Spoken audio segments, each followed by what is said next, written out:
Hello everyone and welcome to my channel Y&R Trends. I hope everyone is having a wonderful day. Before we begin, please hit the subscribe button and give this video a thumbs up. In Genoa City, power shifts are never small events, and when Victor Newman makes a move it is usually seismic. But this time his strike comes at a moment no one is prepared for, and what follows is a storyline filled with emotional fallout, uncomfortable truths, family fractures, old wounds reopening, and political maneuvering that feels more like warfare than business. At the same time, Ashley Abbott returns home with her own agenda, carrying with her the weight of heartbreak, corporate frustration, and unfinished business, not just with her family, but with Victor himself. Together, these events collide into one of the most gripping arcs Genoa City has faced in recent years. To understand how the city reaches such a boiling point, we start with Victor Newman, a man who never forgets a slight, never forgives betrayal, and never stops seeing himself as the rightful ruler of everything built under the Newman name. Recently, Victor has felt cornered, by family members questioning his decisions, by division arising at Newman Enterprises, and by rumblings that his children think the empire would be better off without his controlling presence. It's not the first time the Newman family has tried to distance themselves from Victor's leadership, but this time is different. Victor feels disrespected in a way he hasn't experienced in years. To him, the empire he built is being smudged with fingerprints other than his own, and he refuses to let anyone, not even his children, strip him of the throne.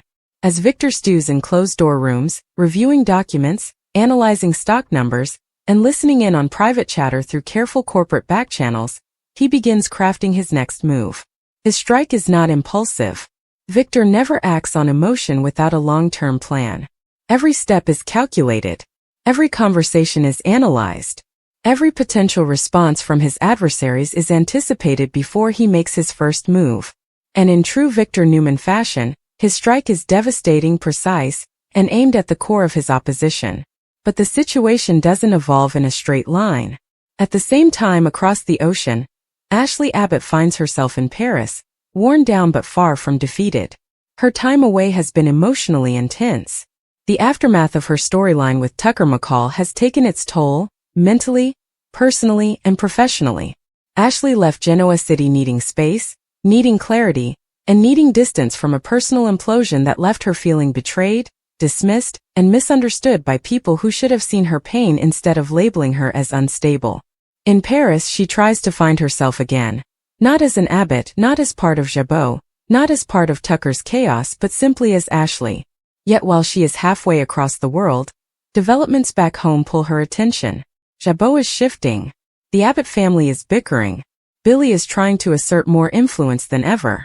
And whispers reach Ashley that Victor Newman, her former lover, former enemy, and eternal complication, is preparing something major. Ashley knows that whenever Victor makes a move that shakes the earth, the Abbott family must be prepared, because whatever Victor does, it impacts everyone. Even if his strike is aimed internally at the Newman family, fallout always spreads like cracks in glass. Ashley realizes that this is not the moment to stay away. Genoa City is at a breaking point, and if the Abbotts don't have their strongest minds present, they could end up crushed under Victor's next wave. So, after many sleepless nights, Ashley books a flight back to Genoa City. Her return isn't triumphant in the traditional sense. Instead, it's quiet and controlled. A woman walking back into a world she helped build, no longer shattered but not yet fully healed.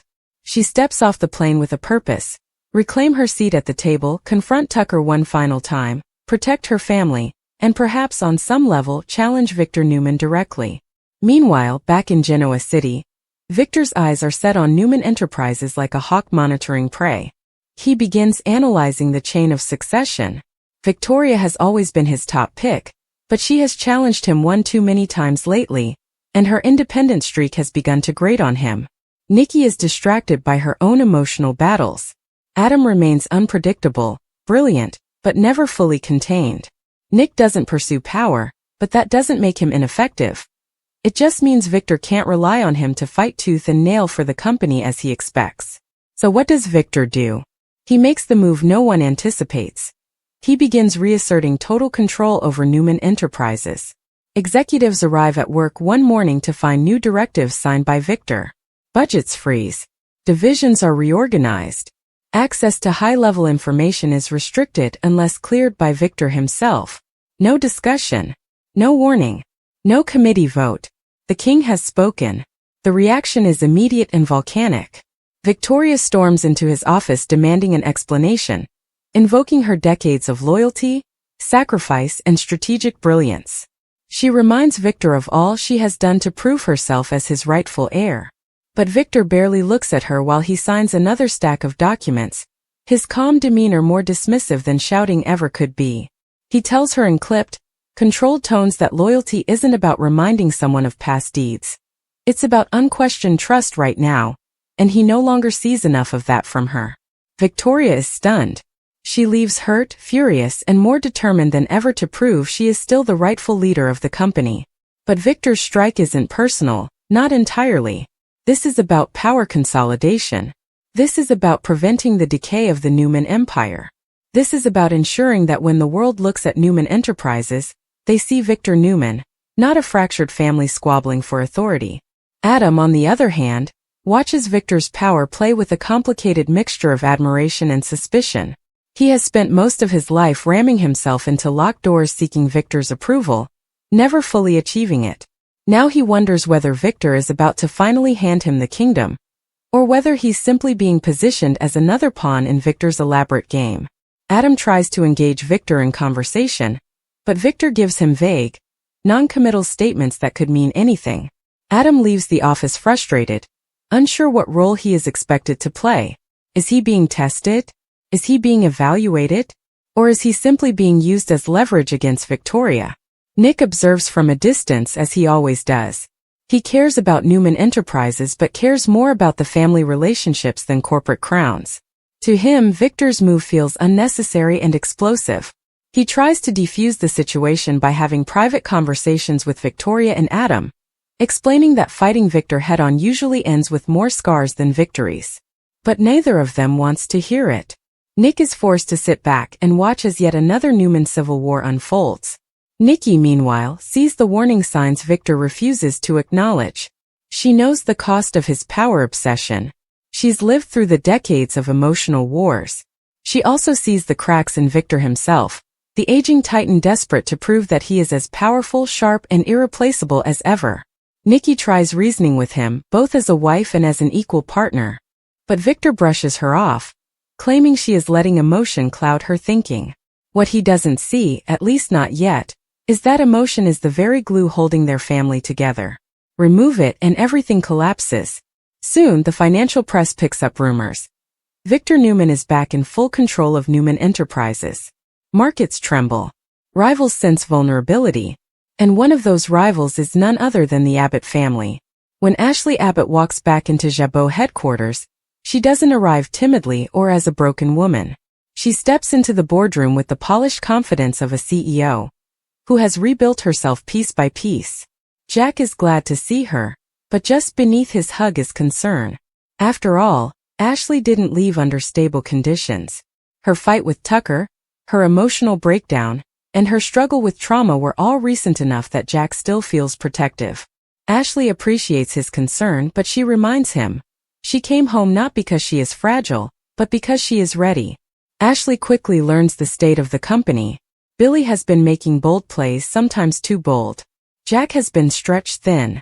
Diane has been stepping deeper into the Abbott family than some are comfortable with. And meanwhile, Victor's sudden power grab threatens every move Jabot makes. If Victor consolidates control, Newman Enterprises becomes more aggressive.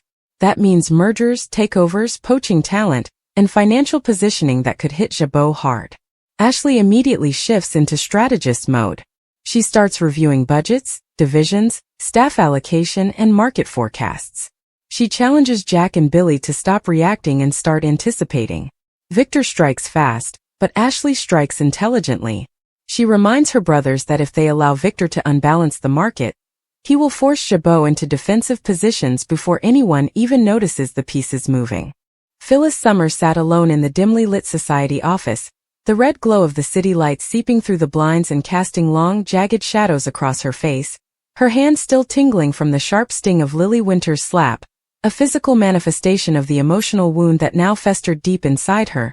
a wound that no amount of charm, manipulation, or denial could soothe. And as the minutes ticked by in the silence that had replaced the chatter of the bustling bar, she found herself sinking into a darkness she had thought she could always escape, a darkness that whispered to her with voices both familiar and alien, reminding her of every betrayal, every mistake, every moment she had ever allowed herself to be weak, to be hurt, to be manipulated, to be ignored. And now, in the wake of Lily's confrontation, the reality of her isolation hit her like a sledgehammer, forcing her to confront truths she had long buried beneath layers of bravado, ambition, and the reckless desire to always be in control.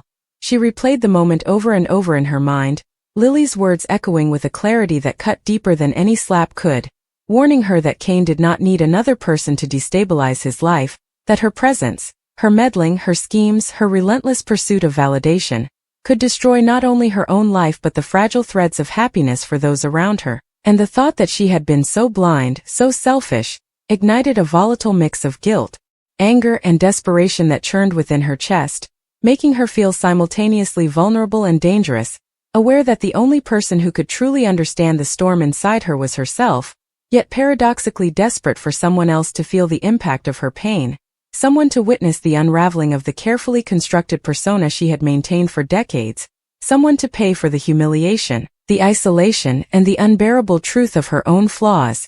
As the evening shadows grew longer, she pulled her knees to her chest, the polished leather of the chair pressing cold against her legs, and she imagined confrontations, explosive encounters where every insult she had ever swallowed, every betrayal she had endured, every slight she had ignored would be unleashed in a torrent of fury, and she could almost see Kane's face, calm yet wary, as she confronted him not with charm or tears but with a raw, unfiltered reckoning, demanding to be acknowledged, feared, understood.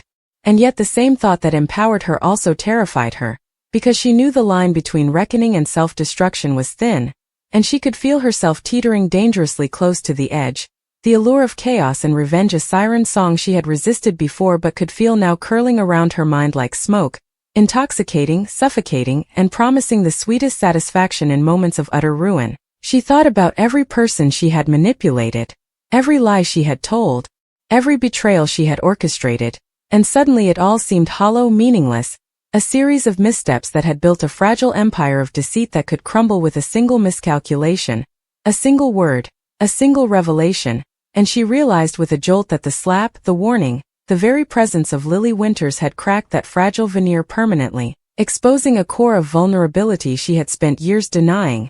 And the realization was both exhilarating and horrifying because, while it freed her to feel, to rage, to act, it also reminded her that she was utterly alone in the consequences, responsible for every action, every reaction, and every collateral wound she had ever caused. The first spark of recklessness ignited as she stood abruptly, pacing the office, the sharp click of her heels on the marble floor echoing like gunfire in the silent room, and she began crafting mental scenarios, planning confrontations, imagining how she could regain control, regain respect, regain power, and yet each plan carried risk, moral ambiguity, and the possibility of catastrophic exposure. And the more she thought, the more her pulse quickened, the more her thoughts spiraled into obsessions, each one darker, sharper, more vengeful than the last, until it was impossible to tell where grief ended and rage began. She imagined phoning Kane at odd hours, demanding answers, lashing out in ways she had restrained herself from before, envisioning the shock on his face, the tension in his voice, the subtle hesitation he would exhibit as he realized this version of Phyllis was unrecognizable.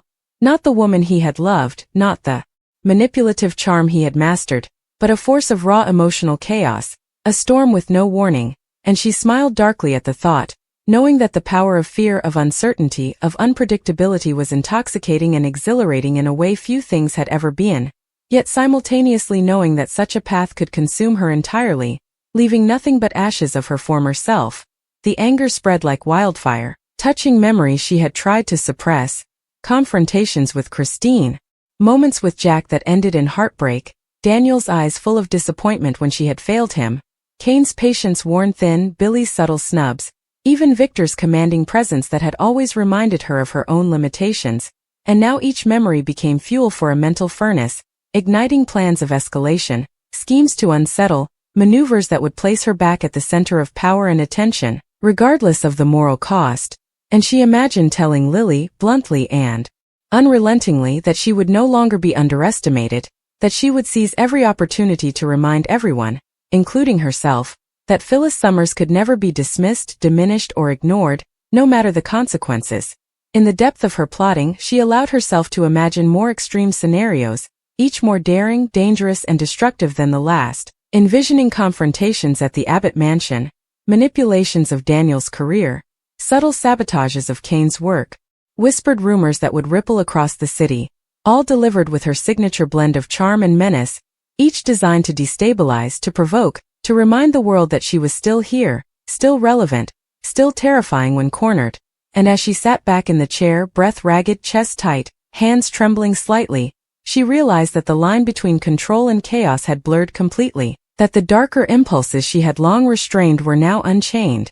A potent mix of fury, despair, and desire for dominance, a cocktail that would drive her actions over the coming days and weeks, and the thought of stepping out into the city, into the night, to begin executing these dark strategies filled her with both anticipation and dread, because she understood instinctively that once she began, there would be no turning back, that every choice would escalate, multiply, and reverberate across the lives of those she loved, feared, or envied, and yet she welcomed the challenge, embraced the darkness, because in that chaos she found the truest expression of herself, unfiltered, unrepentant, unrestrained, a woman both feared and admired, fragile and unstoppable, brilliant and reckless, and as the city lights danced against the windows, reflecting off her tear-streaked yet resolute face, Phyllis Summers made the unspoken vow that she would take no prisoners, show no weakness, and, if necessary, burn everything to the ground before allowing anyone to underestimate her again, aware that the path ahead was perilous, shadowed, and morally ambiguous, yet thrillingly intoxicating in its potential. And with that, she rose to her feet, heart pounding, mind racing, a storm of vengeance, pain, and ambition coursing through her veins, ready to confront, manipulate, destroy, and dominate, knowing that in the aftermath of Lily's slap and warning, she had been irrevocably changed, transformed into a version of herself that the world of Genoa City had never seen before, and that once unleashed, could alter the fates of everyone she touched, for better or far, far worse. As the dust settled from Victor's initial strike at Newman Enterprises, the city of Genoa found itself caught in a whirlwind of corporate intrigue and family drama that could only be described as uniquely Newman. Victor, in his office atop Newman Tower, reviewed the latest financial reports with a meticulous eye. Every subsidiary, every acquisition, every internal shift had been executed with the precision of a man who had built an empire on foresight and ruthlessness. He understood that a single misstep could embolden his adversaries, yet his confidence was rooted in decades of experience. For Victor, the stakes were always high, but the higher they climbed, the sharper his focus became. Meanwhile, Ashley Abbott's return to Genoa City was not just a homecoming.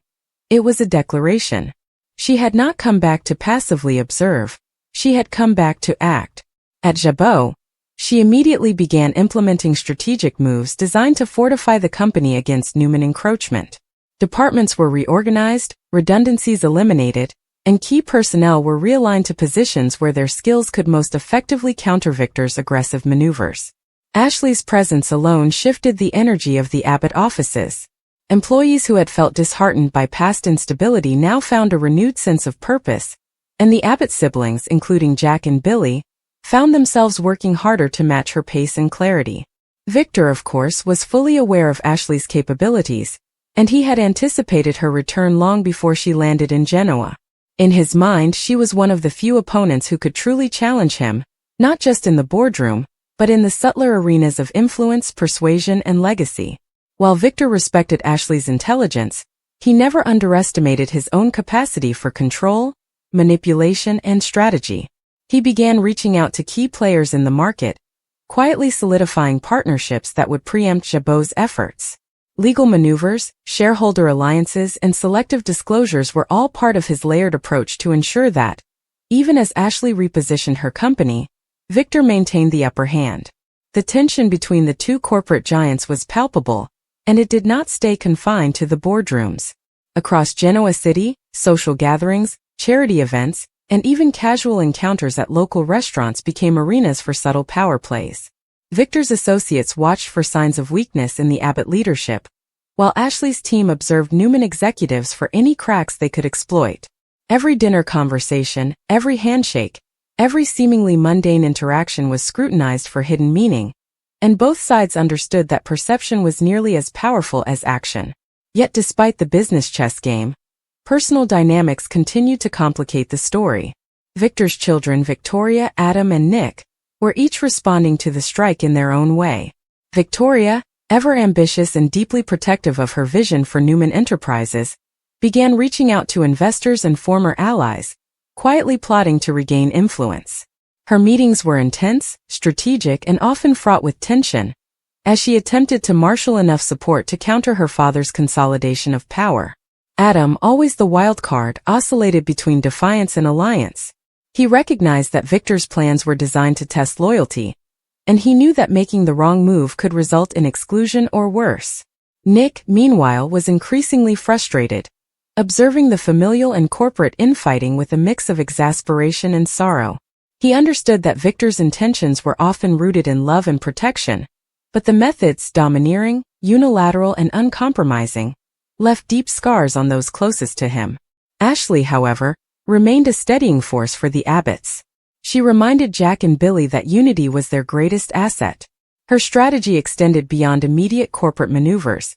She began coaching the team on long-term thinking, emphasizing resilience, flexibility, and the importance of anticipating Victor's next moves. Her return wasn't just operational, it was psychological. By her presence alone, she elevated the confidence of the Abbott family, making it clear that they were capable of meeting any challenge Victor Newman might throw their way. The interplay between Victor and Ashley became a delicate dance of observation and action. Each move from one side prompted a calculated response from the other. When Victor announced a new initiative at Newman Enterprises designed to dominate a lucrative sector of the market, Ashley countered by accelerating Jabot's own projects, introducing innovations and securing patents before Victor could move. Victor's analysts, accustomed to predicting his father's next steps, found themselves challenged by Ashley's insight and adaptability. The tension was not only corporate, it was deeply personal, reflecting the history between two people who had known each other, clashed, and occasionally aligned, yet whose mutual respect ensured that neither underestimated the other. Amid the corporate maneuvering, personal interactions added another layer of drama. Victor, while fiercely calculating, was not immune to the emotional weight of Ashley's return. Their past history, a mix of rivalry, fleeting romance, and professional respect, created a tension that neither could fully ignore. Victor's attention, usually laser-focused on Newman Enterprises, was subtly drawn to her movements, her decisions, and even the expression she carried during meetings. Ashley, on her part, remained professional but vigilant, fully aware of Victor's personality, his strategies, and the psychological advantage he sought in every interaction. She knew that to succeed, she had to maintain clarity, discipline, and an unwavering sense of purpose.